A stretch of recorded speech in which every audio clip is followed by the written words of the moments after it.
અયોધ્યા ભગવાન શ્રી રામલલ્લાને દરરોજ ધરાવતો 2 સમયનો થાળ આજીવન પૂજ્ય જલારામ બાપાની જગ્યા તરફથી ધરાશે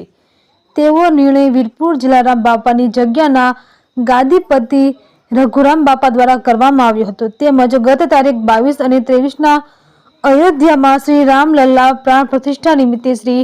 રામલલ્લાના દર્શનાર્થે આવતા તમામ દર્શનાર્થીઓને મગજના જ લાડુના મહાપ્રસાદનું વિતરણ જલારામ બાપાની જગ્યા દ્વારા કરવામાં આવ્યું તથા શ્રી રામલલ્લા પ્રાણ પ્રતિષ્ઠા મહોત્સવના દર્શનાર્થે પૂજ્ય શ્રી જલારામ બાપાના પરિવારજનો અયોધ્યા હાજર રહ્યા હતા। ત્યારબાદ જલારામ બાપાની જગ્યાના ગાદીપતિ શ્રી રઘુરામ બાપા તેમજ જેઓના પરિવાર ગત તારીખ 25 જાન્યુઆરી ગુરુવારના દિવસે વીરપુર પરત ફર્યા ત્યારે વીરપુરના તમામ ગ્રામજનો દ્વારા ભવ્ય સ્વાગત સમારોહનું આયોજન કરવામાં આવ્યું હતું।